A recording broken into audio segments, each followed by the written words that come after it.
Like, there we are. We're good. Hey, friends. Hey. I'm redecorating my office, so it looks a little different today. Yeah. This is Eric's house. This is my house, yeah. If anybody's here from my stream, they recognize it. They do. Different angle. This Actually, is the den. Similar angle to when I play DDR. Oh, God. So. I've seen that. Yeah. Well, I've seen about a mile of calf, and that's that's the extent of what I saw. People, like, they don't want to just see, like, torso up and see my face being like... Yeah. They want to see, like, the foot movement. Right. Some of your regular Twitch followers watch the show, right? So yeah. They're probably out there. Yeah. Hello. So, now I feel like we've become acquainted. And... Yeah. Yeah. Sorry, I'm changing the text on this. That's all right. There we go. I think my wife's home. Kendra? Nope. No. No. False alarm. False alarm, the dog. everybody. I guess. All right. Let's get to it. Let's podcast it up. I love it.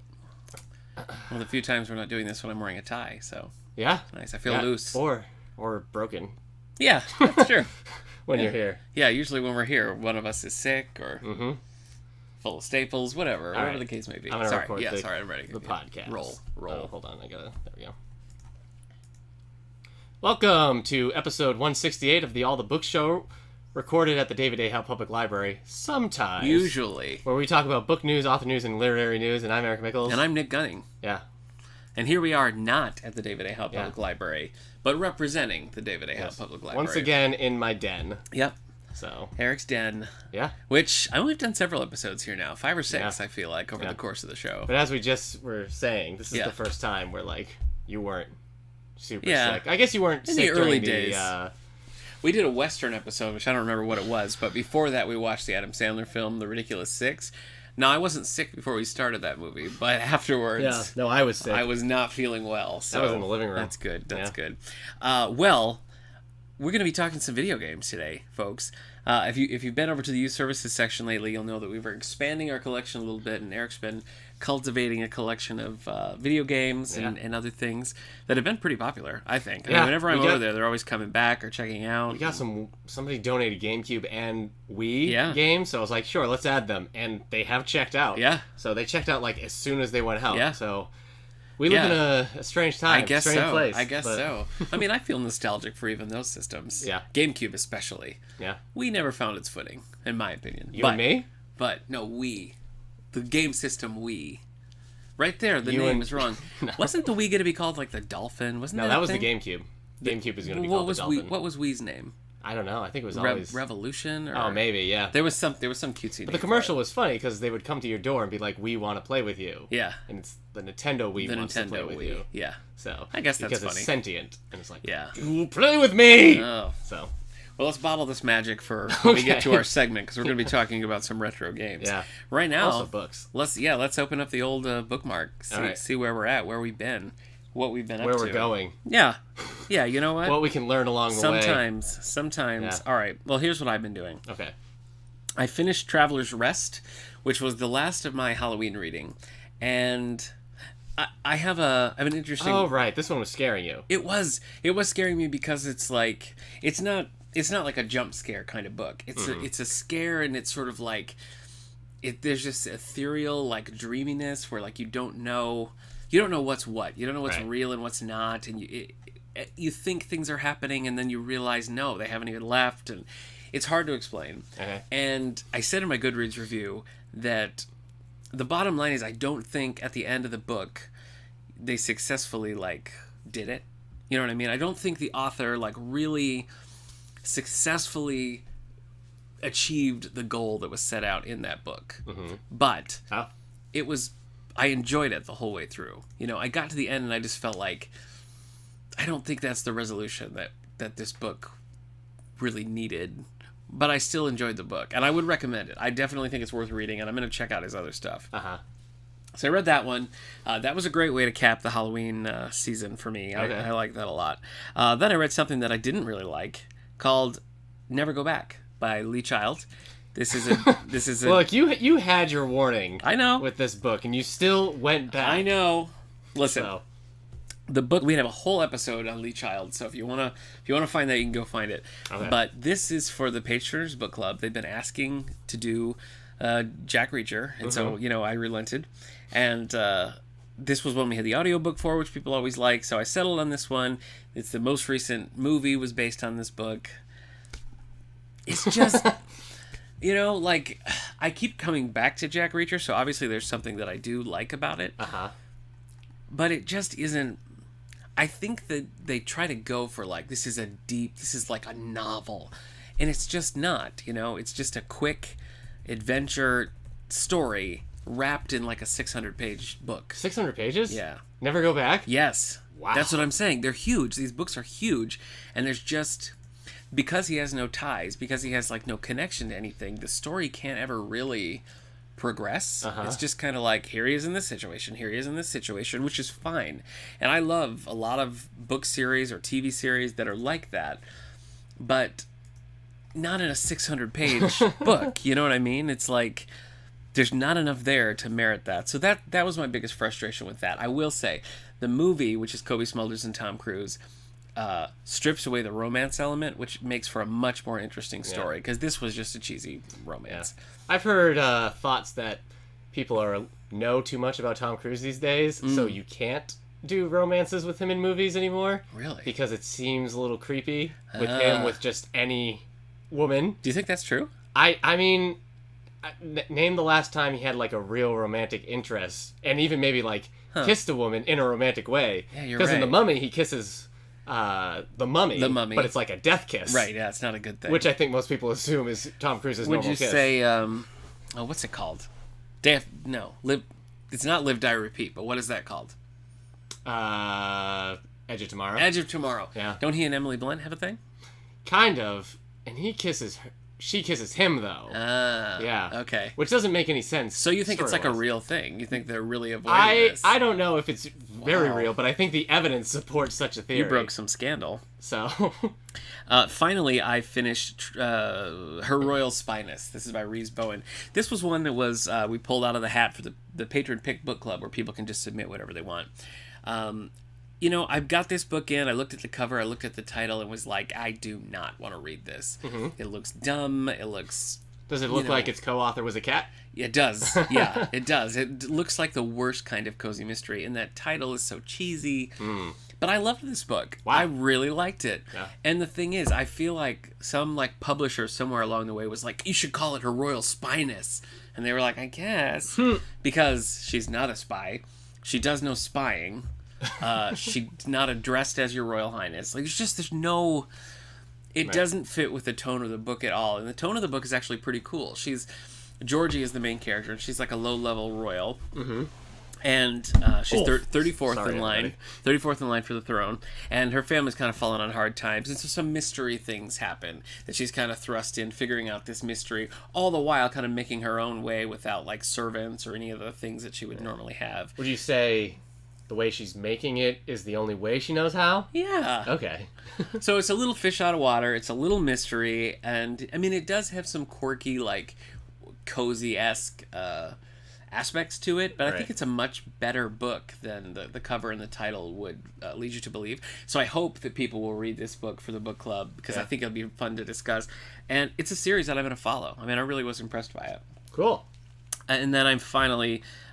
that's all I read, and I'm currently reading Children of the Jedi by Barbara Hambly. So this is like the Star Wars version of Children of the Corn? Yeah, exactly. Okay. Exactly. This is the first in the Star Wars, the Callista trilogy. Have you heard of this? It's this, Darksaber, and Planet of Twilight. No. Okay. It's not an official trilogy, but it deals with the similar characters and kind of tells one story. So Planet of Twilight just full of tweens. Yeah, it freaking is. out. Sparkly vampires. And, yep, that's what it is. Anyway, so I picked that up. I'm reading that with some friends for a book club. Who's this? I recognize Leia. I recognize Han. And there's Luke. But who's this just like ethereal being right next to Luke? That's the Callista of the Callista trilogy. All right. I think that she's like... I haven't gotten this far, and this is such old news that I'm sure a million people are going to be screaming at their monitors, being like, "No, here's what it really is." But I think she's like an embodiment of the Force. She's like a Force being. Yeah. And I think there's going to be a little romance. Really? That's my prediction. All right. Yep. So that's it for me. Okay. That's it for me. I've been playing games and stuff, just living life, That's having a it good time. for you? Wow, Yeah, I think so. Yeah. Well, you'll have more next week because you Yes, have to You have to run the election. Yes, I do. I'm working the election this year, and if you happen to be watching this or listening to this before Tuesday, go and vote. Polls are open until 9 o'clock on Tuesday, so please do that. PM? No, yeah, Eastern 6 a.m. to No, 9 all p.m. times. Yes. Cool. Yep. Yeah. That's it for me. What How about many you? years have you done that? I don't know. I was trying to think. Since you were like 10? No. With your little flag? It's been a long time. Yeah. It's been at least 5 years, but I think I don't know. I think more than that. Mm-hmm. Okay. Yeah, because I've done 2 presidential elections. So all right. Anyway, there you go. Yep. All right. What did I finish? Yeah, let me know. Okay. Let's get through this one. I finished Venom: Tooth and Claw, which is another one of those big collections of the '90s. And this is like the final of Venom's like ongoing miniseries. Was this the run. one, like several episodes back, you were complaining about how there was one that was not on Marvel and not in a trade paperback? Right, this one hadn't This been, is but it. they put all the They single did it. issues onto Okay. Marvel Unlimited. I know people were really... So I read through them all. Okay. There's like, out of all the stories in here, there's one that's okay, and there's a single issue that's good, but it's more of a Spider-Man comic. Okay. And it's just bad. It's really weird. I would imagine even at the time people would be reading this like, this is stupid. Mm-hmm. But I mean, I guess it was canceled. So this is not, I don't know if this would ever make anybody a Venom fan reading this volume specifically. The character was just so weird at this time. Anyway, I've now finished all the 90s Venom solo stuff. So what I did living person was I started Daniel Way's Venom series, Shiver, from 2003. Oh my gosh. I didn't like this very much. I gave it 2 stars. Okay. It is just The Thing. It's just John Carpenter's The Thing. We just watched that. I know. Just recently. There's an they're in the Arctic instead of the Antarctic, but they're in an Arctic base. Somebody has a Venom symbiote, but I don't think it's Venom. But I'm not sure. Okay. I think it might be like something else. Different. But it's basically Venom. All right. Without Eddie Brock. It's just the suit. And it's going around and killing everybody. But the threat only works if you forget everything you know about Venom, because they're like, if he gets out there, he's going to devour the whole world and everything. Like, Venom is stopped by Spider-Man and lesser heroes on a regular basis. Right. So they're acting like it's a huge deal if he gets out. They're changing some of the rules of how the symbiote works. Do you think it's inspired by The Thing? It's not even inspired. I think if John Carpenter read this, he'd have a lawsuit on his hands. It is, I mean, there's a dog that has the suit. Boy. I mean, it's another bit. It is just a blatant ripoff of some people are like, oh, it's like Venom in The Thing. This is great. And I'm like, no, this is not good. It just makes you want to watch The Thing or read a better Venom comic. Anyways, I don't know how many people are going to have this this issue I have where I'm like, oh, I wish this was a better Venom comic. Yeah. Like, nobody cares. So anyways, I also read Moon Knight by Warren Ellis. Wow. And he's usually a pretty... He's crazy. He's crazy, but he's usually pretty reliable for doing some interesting stuff. And he has kind of a... he can be... what's the right word? For the guy who writes... who wrote the Cowboy... starts with an A. With Morgan... Viggo Mortensen. Help me out Appaloosa, here. Robert B. Parker. Yeah, Robert B. Parker. Okay. It reads... he kind of has that sparseness. There we go. Okay. It has a sparseness style of like dialogue. So He's it's not the anti-Bendis. Yeah, he really is in this one anyway. It's interesting. He only wrote it for 6 issues, but like each one is very standalone and they're very cool. Moon Knight is... He's wearing like a suit and with a mask instead of just his cape sometimes. Okay. Anyway, there's one issue in here which is basically the raid where he has to get up 5 floors to save a girl, and like he just has to, and it is visceral.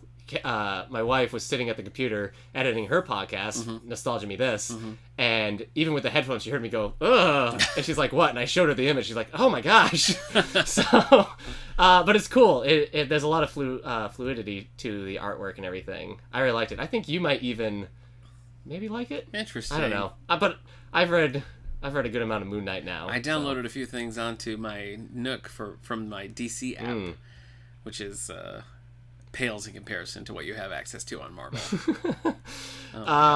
One comic I'm reading Uncanny Avengers Volume 2. Okay. Because I read Volume 1 forever ago, and I didn't like it. But I'm liking Volume 2, except I remember a big reason I don't like Uncanny Avengers is when you combine the Avengers with the X-Men, the Avengers always come across as jerks. Because at one point, Wolverine and Rogue are just talking to each other about how to deal with Apocalypse and some other stuff. And Wasp is over there. It's like, what are you guys talking about? And they're like, nothing. She's like, you X-Men type, always with your secrets. I'm like, what do you mean by X-Men types? Yeah, you mean seriously. mutants? Wow. So, and then somebody else, Scarlet Witch is in here. The problem comic books have, like ongoing comics, that you don't find, I think, in any other medium, except for maybe like a TV show that's lasted 20 years, is that sooner or later, characters become damaged goods, where you just really can't do anything else with them. Yeah. And Scarlet Witch is in here, and ever since she did the whole No More Mutants thing, Right. she's kind of just like, she doesn't have a hill to stand on. Right. Every time she tries to make an argument, it's like, well, you ruined a million people's lives Right. and changed the alternate reality just to make your dad and brother happy and Yeah. all this stuff.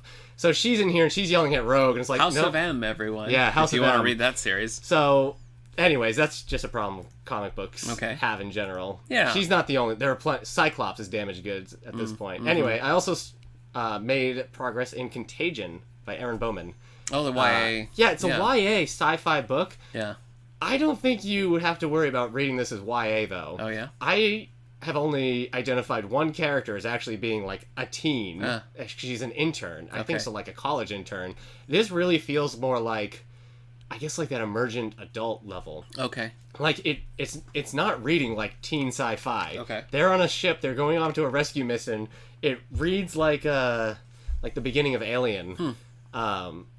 And I'm reading this and I'm like, what teens are really going to get into this? Right. But I guess when you write sci-fi and you write it with less of a detailed level as, like, you know, some of the big standards do, where do you put it? Right. So it's interesting. Like Cinder is obviously YA, Yes, but it's yes, cool it and is. Lunar sci-fi. Chronicles, right?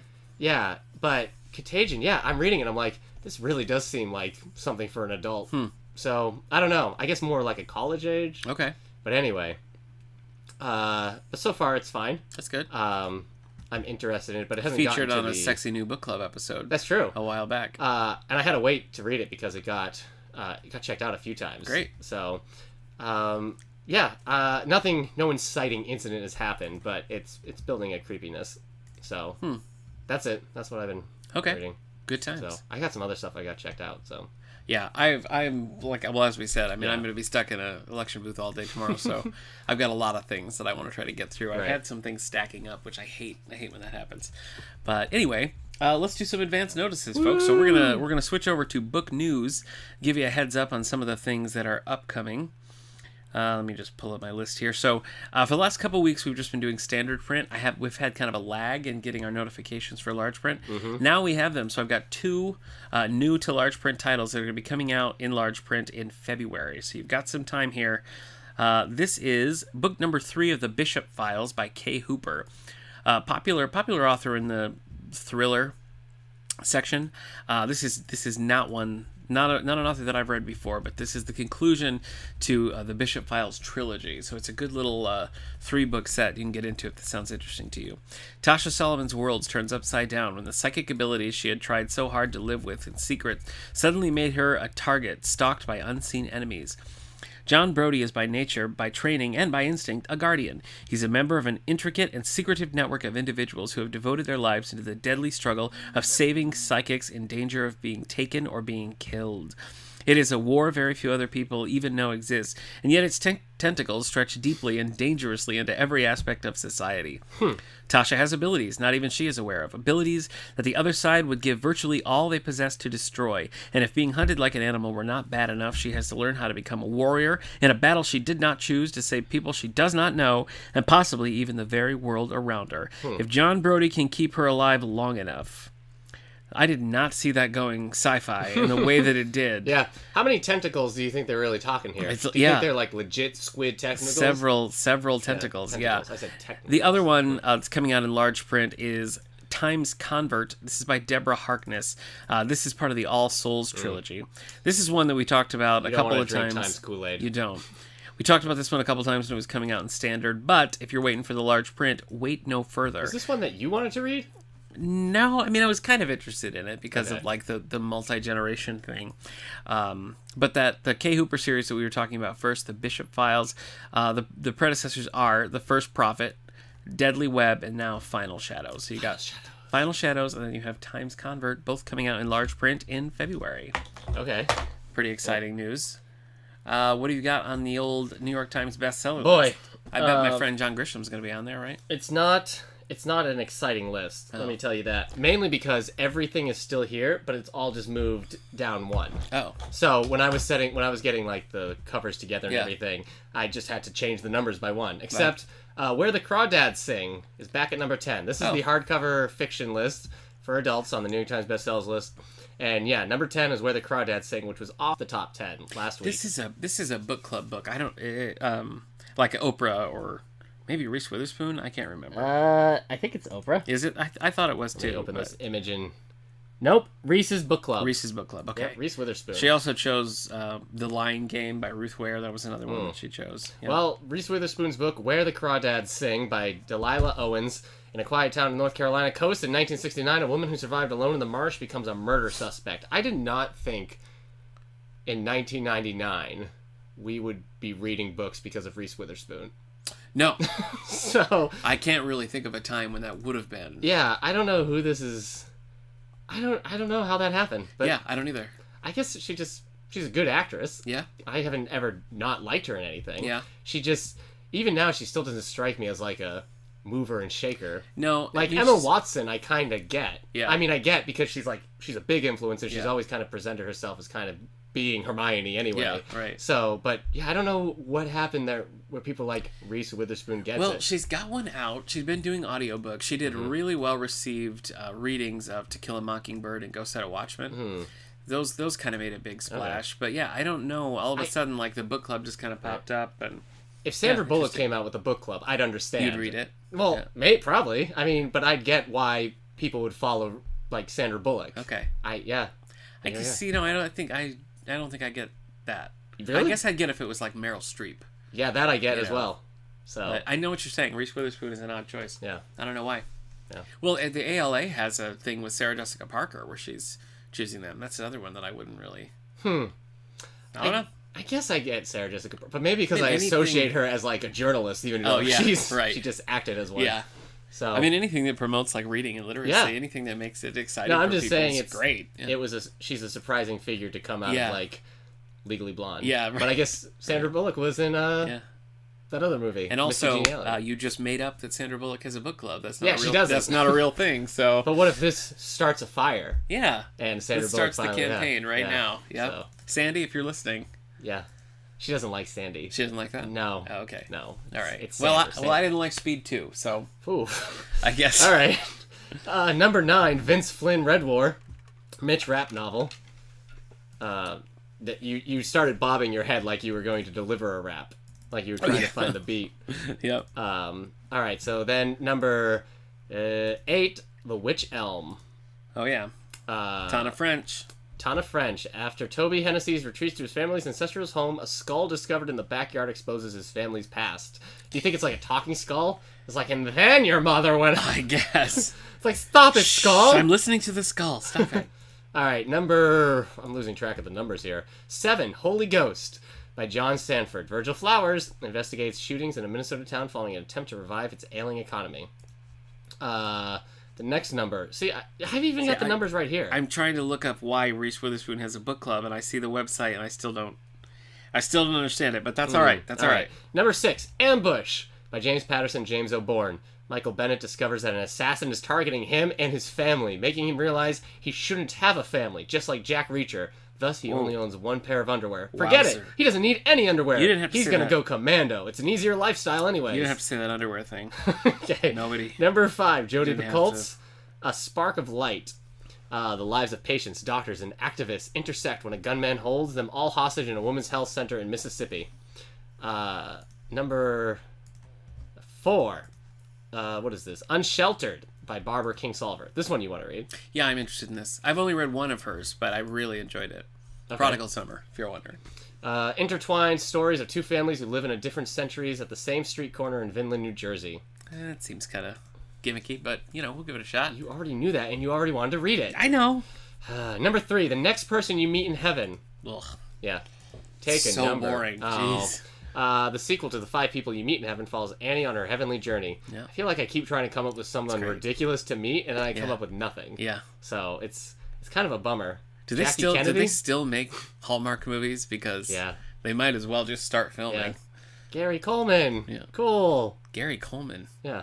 Wow. Wait. Like from Different Strokes? Yeah. Oh, okay. So Great. that's all. What you talking about, Eric? Yeah. I don't. I don't guess think I thought we were casting the movie, If and Gary I thought you Cole- were going with Gary Cole, and then you said Gary Coleman, and it was just Gary Coleman's one of the people you meet in heaven. Yeah, no, I Though I tell you what, if he's still saying what you're talking about, that is not his heaven. No. He is trapped in a hell. No. Number 2, Every Breath by Nicholas Sparks. Difficult choices surface when Hope Anderson and True Walls meet in North Carolina's seaside town. Yeah. I just want to know what the other thing is. Yeah. What's the twist? Yeah, there's got to be something. Yeah. And have to raise a 3-legged horse Right. together. Right. Someone's So- got and leukemia. then- Someone's ex is trying to murder someone. Yeah. There's Yeah. something that's happening. I think you described Safe Haven that second time. Okay. All right. So, number 1, The Reckoning by John Grisham. Johnny G. A decorated World War II veteran shoots and kills a pastor inside a Mississippi church. What is going on, Mississippi? Hauser. Yeah. So, you think the state of Mississippi is like, no This thank is you. a Ford County story, isn't it? Like Time to Kill or Sycamore Row. I couldn't tell you. I think so. I probably could tell it you is. by typing in The Reckoning. I think it is. While he's looking at that, folks, I will just tell you, if you want to know more about Reese's Book Club, you can go to hellosunshine.com. You can My find old all of the friend. pics. Let's see. They're interesting. I mean, the pics are interesting. I'll give them that. The Reckoning is Grisham's argument that he's not just a boilerplate thriller writer. Yeah. What? I wouldn't even call John Grisham a thriller writer. Mm-hmm. That's odd. Okay. I don't know. I don't see a time where this takes place. John Grisham takes us on an incredible journey from, World War II. Okay. From Jim Crow South to the jungles of the Philippines during World War II. From an insane asylum filled with the secrets to the Clayton courtroom where Pete's defense attorney tries to desperately to save him. Clanton. I can't find anything that says... Yeah, that's Ford County. Okay. Yep. If you say so. I do. I do. And what's more, Reese Witherspoon says so. Just kidding. She does not. She probably doesn't. She will...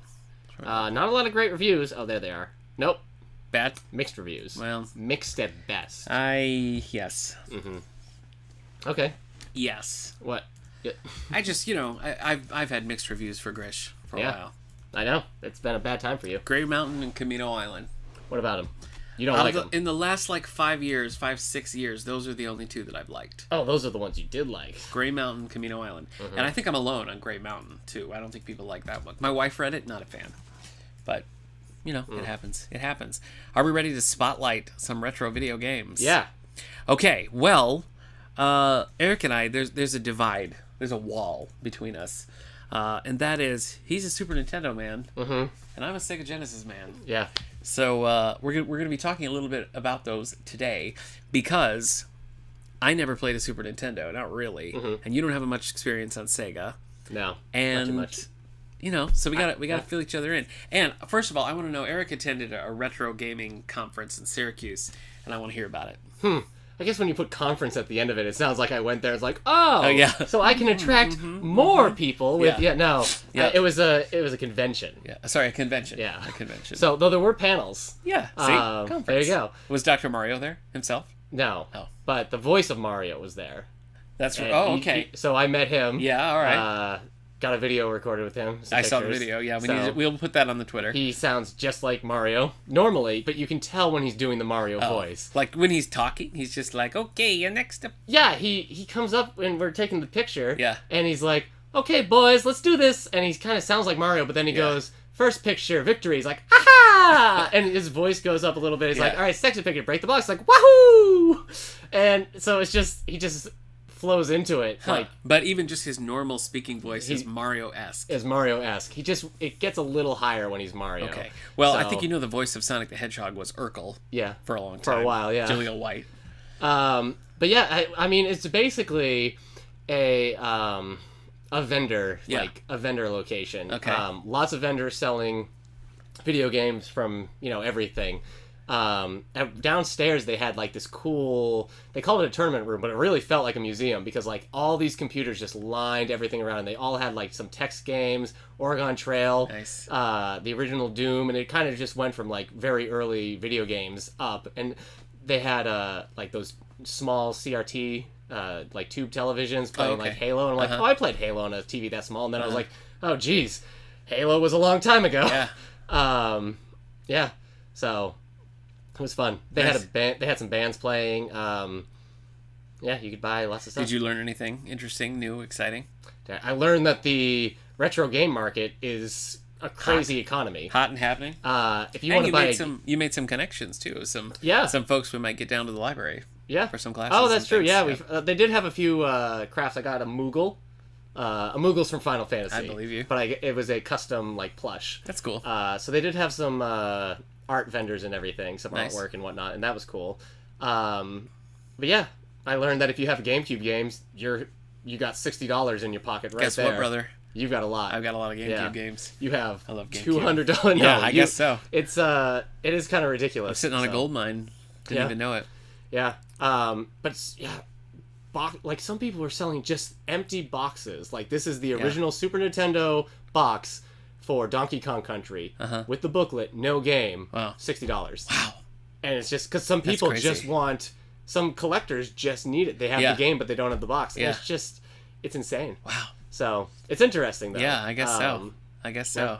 Well, let's go back. Let's go back to the dawn of these things. Now, I know we're not talking about the NES, but I have this very clear memory of that coming out, and my mom and stepdad being like, "All right, well, we could either like take a trip to Florida, or we could get a Nintendo and some games." And I was like, "Nintendo." Yeah. So we did it. We did it. Yeah. We got that original Nintendo. I was all about Nice. it. Loved it. Loved Mario. Loved Duck Hunt. Yeah. But fast forward a couple of years, I remember, what came out first, Sega or Super Nintendo?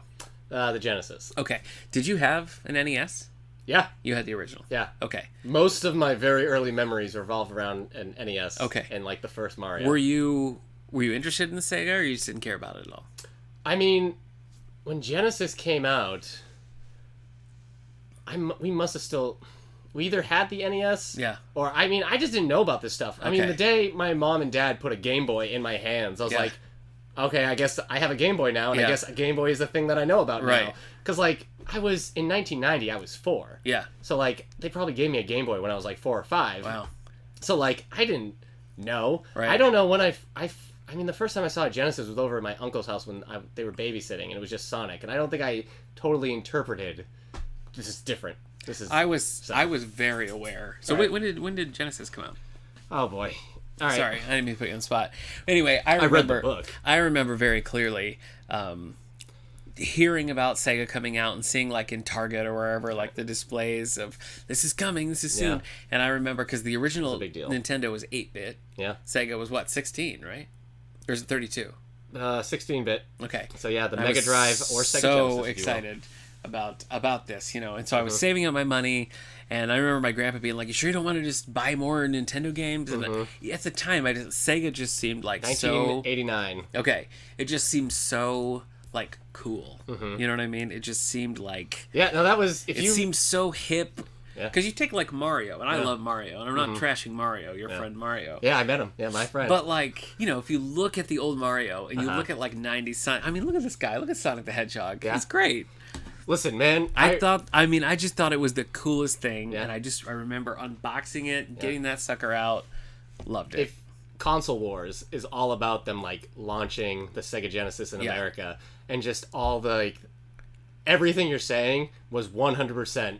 And probably more intentional. There you go. Like the meetings they had for advertising was intentional. Sonic's just like design was intentional. Like everything about like the reason your own son thought he looked like Mickey Mouse. Yeah, that's intentional. Really? Yeah.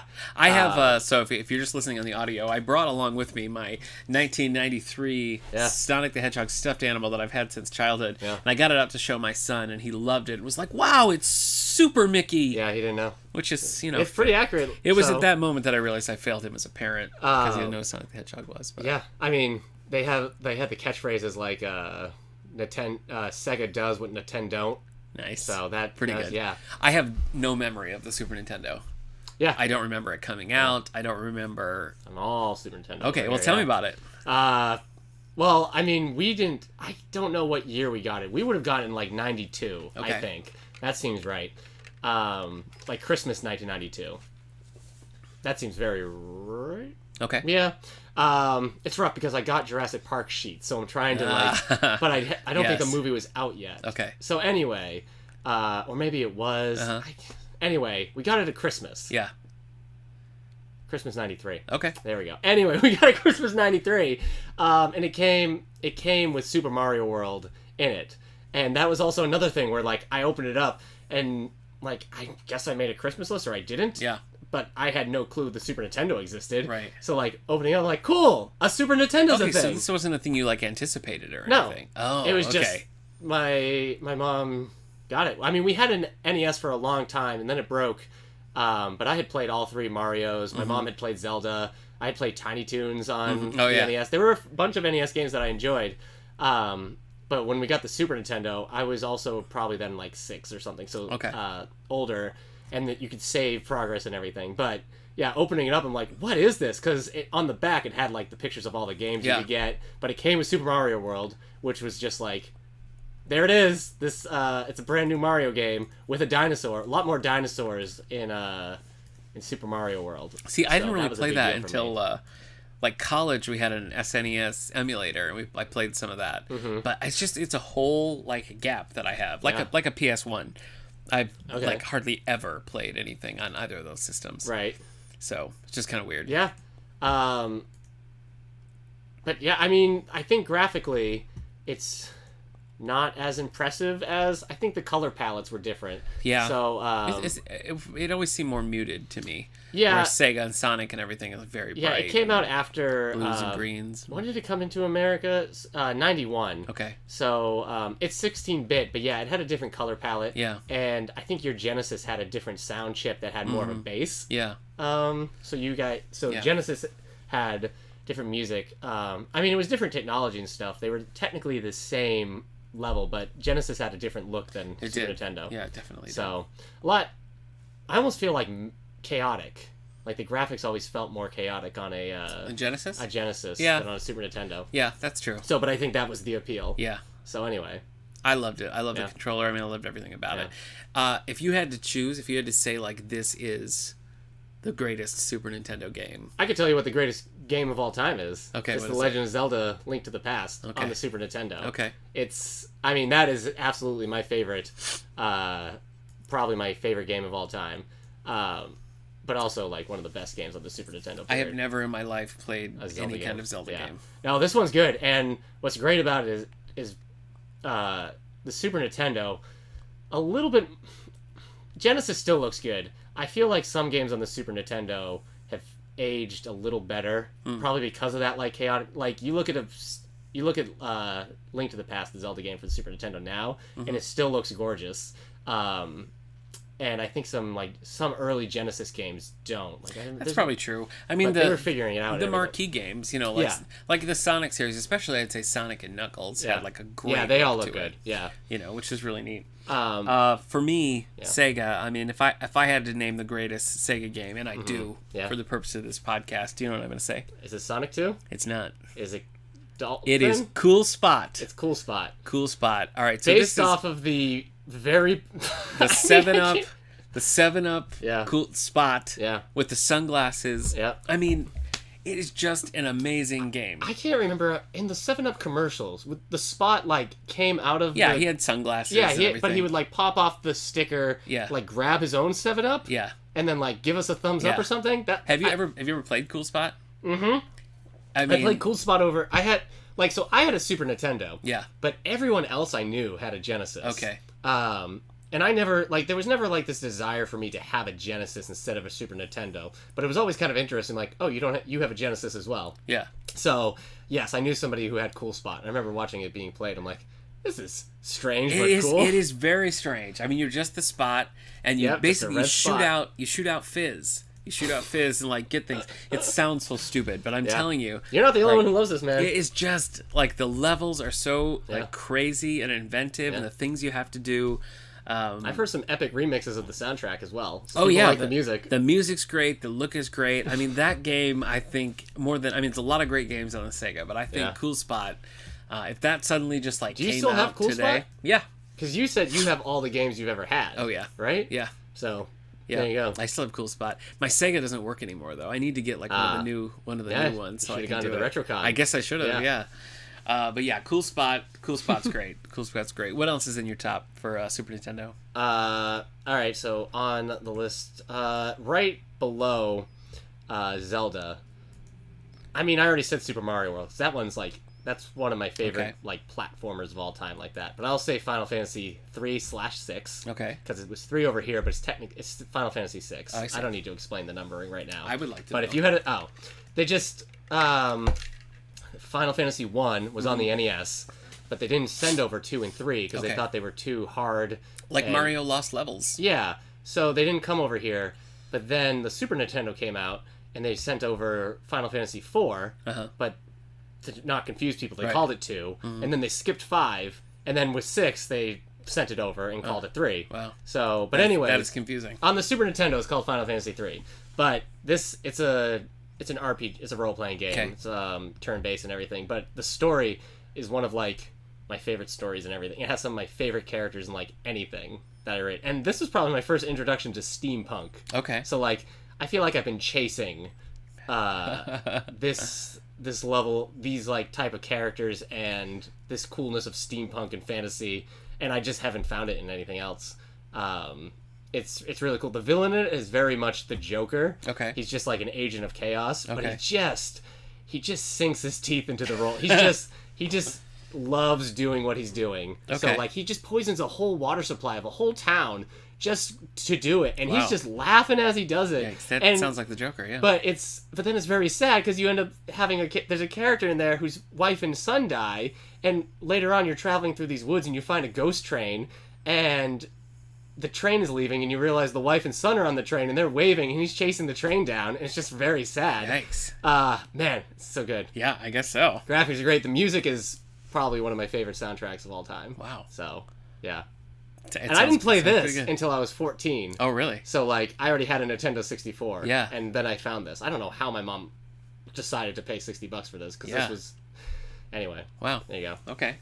So- Next for me, I'm going to have to give it to Captain America and the Avengers. Man, yeah.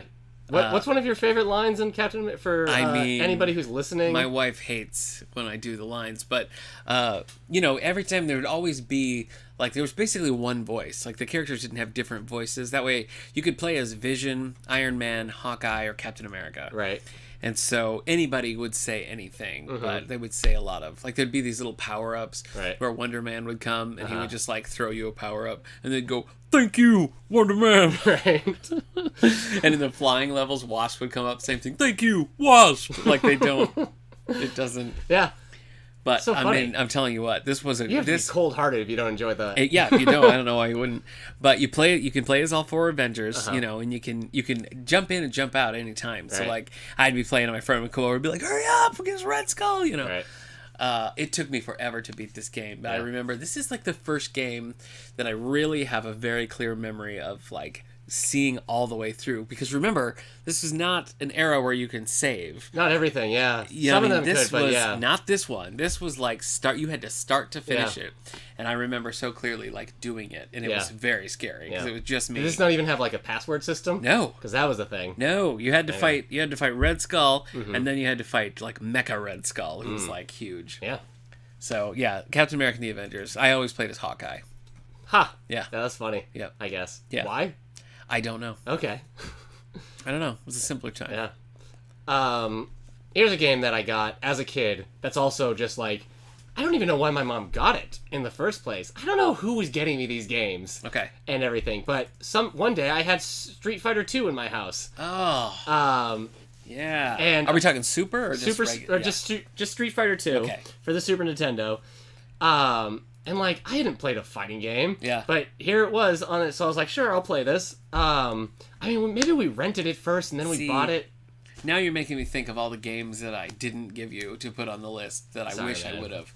Like Super Street Fighter 2 and Justice League Task Force, great fighting games. Well, apparently Street Fighter 2 on the Super Nintendo isn't a great version of it because it's slower and everything. But I would have been like 6, so that probably benefited me. Yeah. Because like I would just sit there and I would just play through, and you had to beat the 7 other main characters to get to the 4 bosses. Okay. And like I didn't often get to Bison, but like I had a fun time. I used to play with my mom a lot. She would play as Chun-Li. I would probably play as like E Honda and Dulcine a lot. But man, the nostalgia. I actually just played this again Saturday because I have like the collection on my computer. I just sat there and played as Ryu through them again and got my butt kicked. So Zangief always scared me as a kid. He always intimidated me because he's just huge. He's vicious. He's got these red marks, probably. And I don't know what the red marks are. But as a kid, I thought they were like blood. Like he was like cracking in half and bleeding. I don't know. That's scary. It was just so weird. But it's a game that like I'm not good at. I was never like I didn't know the moves and everything, but I just played so much because like the characters were cool. That's awesome. And now the music is like stuck in my brain. That's another one with a fantastic soundtrack. Like each track, I can't remember the composer's name, but she like killed it with each track. So anyway, that's awesome. Yeah, I totally Super Street Fighter 2. Yeah, you had Super Street Fighter, which means you had like the 4 other characters, Cammy, like Cammy and the difference. DJ and Fei Long. The next is Jurassic Park. You didn't tell me about that. Jurassic Park was like, and I don't even know how I got this game because I never saw the movie. Like it was Jurassic Park. Oh, that's right. You're weird. Jurassic Park was like not part of my life, but this game I loved. Saw a couple of Jurassic Parks at the con. Did you? Yeah. I still have it, and I still remember the code to the boat level is 4NNB208. He's doing it! So then you go right to the boat level, which is great. The coolest thing about this game was that you could play as Grant or you could play as the T-Rex, and the games were totally different. And to me, I just thought that was amazing. You know, like you could do 2 totally different. It was like 2 games in one. So you play as the T-Rex, and you go to a park where they've cloned a bunch of humans. Yeah, exactly. Yeah. And the T-Rex like, how did you do this? Pretty much. Yep. I'll show you. That's a raptor. Yeah. No, I understood it was a raptor voice. Yeah. So this is because I'm gonna have a game that's different, but there was usually like a huge difference between like Jurassic Park for the Genesis and Jurassic Park for the Super Nintendo. Okay. They would you had like a side-scrolling action game. I had like a bird's eye view adventure game where like you'd have to go around and collect things, and you didn't really want to run into dinosaurs because they were bad news, where you were like popping over waterfalls and shooting the T-Rex and everything. You gotta throw a flash grenade, right? Because otherwise. But I mean, this isn't the first time where it happens. There's very few games like this, licensed games, where they're the same on the system. All the Disney games are different. Interesting. So I don't know if it's because of technology or the company that was working on it. Lion King for Game Gear. Yeah. Okay. Choice. So Jurassic Park, but I had that for Super Nintendo, and that was fun. I guess then I'll just move to segue to that. Aladdin for the Super Nintendo. Yeah. So Aladdin is also not for the Super Nintendo. I don't hear a lot of people talk about it. Most people talk about the Genesis Aladdin. Yeah. But the difference there is that the Genesis Aladdin, apparently, and me not having one, it's apparently very action packed. Oh yeah. But the Aladdin for the Super Nintendo was more platforming. Okay. I think you threw apples, but You throw apples in the Genesis game. So maybe you don't. You know what's interesting when they adapted it for Game Boy Advanced, it's the Sega game. Like it's the Sega platform basically for Game Boy Advance. But as a kid, I also didn't know that. But so when I saw other people playing it, I'm like, this is different than the one I have. But the Super Nintendo Aladdin, it is more platforming, so it's more like timing and jumping and everything. Okay. But I loved it because, one, I loved Aladdin, so it was great. I loved all the carpet moments where you were flying as the Cave of Wonders is like exploding and you were going through the lava. And when I was a teenager, I went back and replayed it, and I was like, this is still great. And the soundtrack was cool. But this was a password system. Okay. So you like even as a kid, I was writing down like genie, heart, plus sign. Right. So yeah, I didn't really I didn't know of the big differences, and I'm glad I played this one. But yeah, it was it was a change. So anyway, I think the Genesis Disney games looked better. I think. They looked great. Yeah. I mean, I can't compare it, but So. they were always fun too. Yeah. That was the other thing. Like any of the Disney ones, Yeah. were pretty good. Mm-hmm. All right, I'm gonna do some Sonic. So Sonic 2. Right. I mean, Sonic 1's a lot of fun. I loved Sonic 1, but no spin dash, no tails. Weird level design. Weird level where you're not design. supposed to go fast. Yeah. 2 is where I think the Sonic series really took off. I think everyone agreed. Yeah, with I mean the multiplayer was great. You know, racing through the worlds and stuff. That was one of the best like multiplayer experiences of that time. Right. And I also want to mention Dr. Robotnik's Mean Bean Machine, which is like an offshoot of the Sega series. It was basically like a Dr. Mario clone. I'm told. Is it? Okay. I've never played Dr. Mario, but that's what I hear. Dr. Mario is It great. is. Dr. Mario is. I probably if I had to choose, I would pick Dr. Mario over Tetris. Yeah. I love Tetris. Yeah, Anyway. yeah, it is the same kind of thing. Yeah. Speaking of Dr. Robotnik, Eric got me a signed picture of the Dr. Robotnik voice actor. Yeah. So Whose name escapes me. But he did a panel. And that was pretty fun. That's cool. His voice also basically just sounds like it's Dr. just Robotnik. that's yeah. funny. That's funny. Yeah, Sonic was one of the games that I played as a kid over other people's houses. So I never got farther than probably like even the second world. Because I remember getting to the chemical plant zone in the second one. That's early. But I don't remember ever getting past like the Green Hill Zone in the first game. So I only just played Sonic 1 all the way through like a couple months ago. Oh, really? So I still have to play. And then I just ended up grabbing them all for the PC. So I will... do we have Sonic Mania in our collection? No. No, that's a great one. We got some Sonics. It's on PS4, but... I think for not Game Boy, Nintendo DS or 3DS, we have Sonic Colors. Yeah, there was the 3 Sonics plus Sonic and Knuckles, plus Dr. Robotnik's Mean Bean Machine and Sonic Spinball. Yeah. They were all great. Yeah. I loved them. I guess the other, like a huge one that I put way too much time into as a kid was Super Mario Kart. Yeah. As a kid. Of course, I never played that version. I mean, I didn't like the Nintendo 64 version because I loved the Super Mario Kart so much that when I played the Nintendo 64 version, I'm like, this kind of stinks.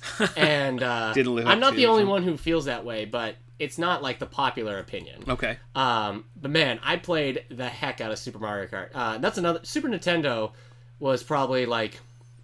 It was the games were good, and the time was right for me and my mom to like play a lot of these games together. So we played a lot of Street Fighter together. We played a lot of because with Super Nintendo there was a lot of you go and finish a level and then somebody else goes. Yeah. Like they did that in the old Marios, but they did that with some other stuff. But Super Mario Kart, we would we'd race against each other, and the battle mode we'd play a lot. So yes, I played tons of Super Mario Kart. It's still one of my favorite. If I had to play a Mario Kart now, I would play Super Mario Kart. Yeah. It's only 2 players. I tried to give my wife a go with this game, and she hated it. Really? Yeah, I mean, it's smaller. Yeah. And it's a little bit more... I think it's more chaotic. I think it's more colorful and more chaotic than when Nintendo 64 happened. I think Double Dash is fun, but this one is just... It's just great. The Super Nintendo is probably my most nostalgic era. Okay. So, anyway. All right. Probably when I felt the most safe as a child. All right. Anyway. Okay, I guess we should speed through. I've got a couple more. I have to mention Echo. We need some blast processing. Echo the Dolphin. I mean, this is a trippy game. Even as like a 10-year-old kid, I was like, this is weird, right? This is a weird thing that's happening. I mean, you play as a dolphin. I think there are 2. Aren't there Echo and then like Echo Tides? There's 4? Yeah. It was almost... There was something Dreamcast. Almost creepy about it. Yeah, I remember that. I remember as a kid, like the music and just the worlds and the ways you'd interact were just because there's no like human characters. Yeah. It was just very like otherworldly. I'd go to a friend's house and we would just swim around. I'm like, what is this? Yeah.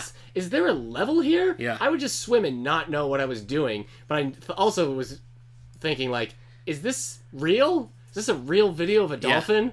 It was something like the best graphics I had ever seen. Oh, yeah. So, yeah. All right, I've got 2 honorable mentions. You want me to finish it off, or you want to go? Okay. Go ahead, do your All honorable right. mentions. The other one is a great multiplayer co-op game, The Adventures of Batman and Robin, based on the old animated series. Yeah. You could you could get as long as you kept getting the same color weapon, it would get progressively better, and it was a really cool I don't know, the whole interface was just so good, and it was perfect, like, to do co-op on. It worked really well. So I loved that, beat that game. My friend and I played that all the time. And then both of the Taz games are great. So there's just the basic... Based on Tasmania, the show. cartoon, There's, like, Tasmania, and then there's, like, Taz in Mars or something. But both of those games... I actually picked that one up not too long ago, and got my Sega working for a little bit, and it was great. I love that game. So... There are so many more. Because I love Sega Genesis. But those are my tippity tops. So bring us home. What do you got? All right. I could count both Donkey Kong Country 1 and 2, but I'm just going to do 2. All right. Because, I played Donkey Kong Country 1 with my mom. I played Donkey Kong Country 2 basically by myself. Apparently it gave her motion sickness at, like, the first level because they had, like, wind effects and everything. But it was just... Both games are, but the second one is more so. They're very, like, melancholy in some things, and, like, their level design and their music, kind of like there used to be things here, and now they're gone. You're always in, like, these abandoned places, abandoned mine shafts, abandoned ruins. I'm playing through the DS version now, which we do have in our collection. Right. Yeah. And so, but the music was also very melancholy. It is. And so, like, as a kid... And, like, this would be at an older age as a kid, so not quite a teenager, but it always kind of, like, affected me a little bit. And Donkey Kong wasn't there, so you were Diddy and Dixie Kong, and she had the ponytail flying, which I thought was cool. But it was just kind of, like, this very strange... I mean, it's not a grown-up experience, because, you know, they're monkeys fighting crocodiles and stuff, but it did feel, I don't know, like... broody, I guess. What you're saying. And the Donkey Kong Country games, I remember the first time I saw a barrel explode in Donkey Kong Country 2, I'm like, well, that's it. This is as good as graphics are ever going to get. And then I'll also say Super Metroid, because this one I played, like, I graduated college. Yeah. And then, like, during that summer, I played this on an emulator. Wow. And it was, like, one of the best things I ever played. Wow. And so I love it now. I like the GameCube. Like Metroid Prime. Yeah, Metroid Prime's good. Yeah. Super Metroid is another one that I feel like just doesn't age. And the music is, again, it's very melancholy music, very lonely music. And it kind of, when I listen to the soundtrack and even look at images of Super Metroid, I'm like, this is like 90s sci-fi at its core. This is, to me, it strikes like 90s cool in a lot of ways. Okay. So, yeah. The Super Nintendo wasn't a cool system. Okay. I would say. The Genesis was the cool system. Well. And the Super Nintendo, I mean, it was more family friendly. Mm-hmm. Like, Super Mario World is great. It's one of the best, but it's not as cool as Sonic. Right. But I think Super Metroid was cool. Okay. And I think even Donkey Kong Country, as, like, goofy as it is to have, like, a giant gorilla with a necktie, I think those were, like, cool. But I think I think the Genesis, you know, it was the teen system. Yeah. So, there you go. Yeah. I think, like, growing up, you start with, like, the NES, you get a Genesis, and then you'd maybe get a PS1, because that's, like, the maturity line. Actually, that's exactly what I did, but then I wanted an N64, so I traded it in. Yeah, I was a Nintendo guy all the way up until I had a 64. So I went NES, Super Nintendo, 64, and I had Game Boy all the way to the Game Boy Advance SP and everything. But then when I had to choose between a GameCube or a PS2, I ended up getting a PS2 because it had more of what I wanted to play then. But yeah, I was sold out for Super Nintendo. I remember being at, like, summer camp, and I didn't get in the fight because it was getting verbally bloody. But it was night, so it was quiet out. Everyone was supposed to be asleep. But the kids were arguing over what was cooler, the Super Nintendo or the Genesis. Oh my gosh. And, like, I wanted to defend the Super, but the Genesis kids were being so mean. And then we got in trouble for talking over quiet hours, and we lost our candy privileges the next day. So... I have no patience for people who say Mario Brothers. Yeah. Or call him Mario. Yeah, I still hear it. I can't handle it. Yeah, I was at a conference. I can't handle it. So... Well, Anyway. thank you so much for tuning in and listening to all of our favorites. We want to hear your favorites too, so please send them to us on Twitter at All the Book Show. You can email us at wellsville@stls.org or find us on Facebook at David A. Howe Public Library and tell us your favorite Sega Genesis or Super Nintendo games. Yeah. Should we do a poll? Should we see our listenership? Maybe, yeah. Where are we? All right, we're going to put a poll up on Twitter. See what it is. No. All right, let's do some library news. Okay. I can tell you that I've got my book clubs, which I've already mentioned. Jack Reacher Never Go Back. We're reading that on November 14th. And then Her Royal Spyness by Reese Bowen. That is November 20th, I want to say. And then after that is Christmas books. because by then we'll almost be at Thanksgiving. Then we also have Eli Knapp, author of a new book, going to be at the library on the 14th. And an old favorite, Creek Bend Band, is back down in the auditorium on Thursday the 15th. Cool. So that's the big stuff happening. What about you? Let's see. So, teen night every Wednesday at 5:30 to 7:30. We're watching The Darkest Mind. This... Oh, yeah. I mean, watching as in I put it on, but you can Right. do whatever you want. The kids mainly play like Mario Tennis and Mario Kart on the Switch. Okay. But I guess it's based off of a YA series that I haven't heard of. Yeah. Until this, and it kind of got decent reviews, but Interesting. bombed at the box office. Really? So I'm gonna be interested to see if the kids are interested in it at all. Yeah, it seemed like kind of a blink and you miss it. Like, I remember hearing about it, and then I don't think I ever remember seeing, oh, that movie's in. Well, again, if you don't come, if you can't come or you don't come to the teen night, it will be in our collection. Okay. So you can rent it. And then we got our 1,000 books before kindergarten, and that's the 17th.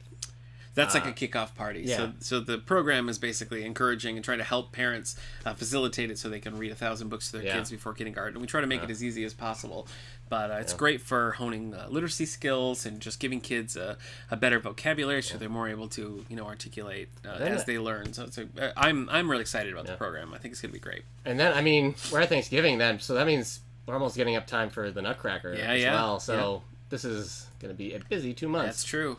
So anyway. All right, well, again, folks, thanks for tuning in. Please let us know your favorite video game system and send us any other thoughts on the topic, and make sure you check out our collection of... Right now we have... PS4, Wii, GameCube, Nintendo DS. And 3DS games, And 3DS, yep. So we have all that. Yeah. And, we'll get more if that's what people want. yeah, So. we have some in the teen loft for the kids to use, but not to check out. We have a Xbox One and a few games, and then the Nintendo Switch and a few games. Great. So those are just to use in the library. Yeah, for teens. Okay. So, well, Eric, thanks for hosting me and Sonic the Hedgehog here in your lovely home. Yeah. And I can't believe you made it through being in the room with the guinea pig. I'm starting to, like right now. That's why I vacuumed before you sat down. I can't get through much longer. I'm allergic to guinea pigs, everyone. Yeah, that's what we learned. Yep. So. All right, so from Eric, Sonic, and myself, we'll see you next week. All right, and we're still live on Twitch. All right. Did we have any questions or comments on Twitch? Yeah, H editor, your wife, told you to not do. Oh, wait, that's right. You couldn't read it. Sorry. Yeah. She wrote no, don't, no. Sorry. As you were doing the Avengers impersonation. Yeah. So there's so much more I could have done. I don't know why she hates them. I could have done. You can't escape. You will be the one escaping. I didn't do that one. I didn't do it. Right. So that's funny. Yeah. That's a funny thing to say. Thank you. You'll be the one escaping. Yeah. So that's how the Avengers turn it right around. Right. On, I think it's the Mandarin who tells them that. So the NES Mini that came out. Yeah. Like I've played it at some place. I've seen the interface. It's nice, but like when I go through the games, I'm like, I'm okay. Yeah. I've played most of what I wanted to play on this. Yeah. But the Super Nintendo Mini, I've seen it, and I'm like, yeah. Do you put cartridges in? No. Okay. It's just it's on the system, so unless you like mod it so you can download emulators and stuff, you just have what they have. But I was looking at the list, and I'm like, these are games I would totally play again. Yeah. And a bunch of games I didn't play. So I mean, doesn't the Sega one take cartridges? Isn't there one that you can put cartridges in? I don't know what Sega's doing, because I always see like these like third-party ones, but I think Sega's doing something of their own, or they have done something of their own like Sega Mini. All I want is one that will take the cartridges and save your spot. That's what I want. Well, that's what the Nintendo ones do. Yeah. There's like quick saves now. Yeah. And even like a rewind where you can rewind like maybe the past 10 seconds. That's cool. So relive it all. That's cool. Yeah, I want one of those. You know what I always wanted and never got, and now I think they're like $1 million on eBay. It's a Sega Nomad. Are you familiar with this system? No. So it is basically like a bigger Game Gear, and Game Gear was huge. It's a bigger Game Gear, but you put actual Sega cartridges in it, like full-size Sega cartridges. Right. It's like just a handheld Genesis that came out, forever ago. It wasn't super popular, and now you can't get. It's impossible to get them. But I had never heard of that. Oh yeah. Yeah, I don't know if I can't find anything on the Sega. I thought I remember hearing something about it.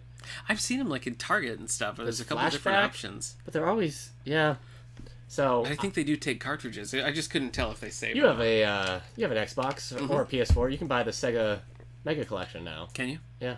Yeah, but I was kind of disappointed with what that has. Yeah, it's not a very. It doesn't even have Echo. I mean, that Yeah, seems like if you're gonna do anything, you the gotta do PC Echo. version of that collection does. Does it? And Okay. Sonic and Knuckles, which you don't have either. Yeah. So it's strange. Yeah, it is. Uh, Yeah, I would like to get that. I mean, I'm playing Sonic Mania on my Yeah. PS4 right now, and that's pretty close. I mean, that Yeah. feels like classic. So, yeah. Well, it's fan made. Yeah. Oh, yeah. Well, that'll do it. Yeah. All right. Okay. That's it. Bye, Thanks- everybody on thanks for Twitch. tuning in. We gotta go.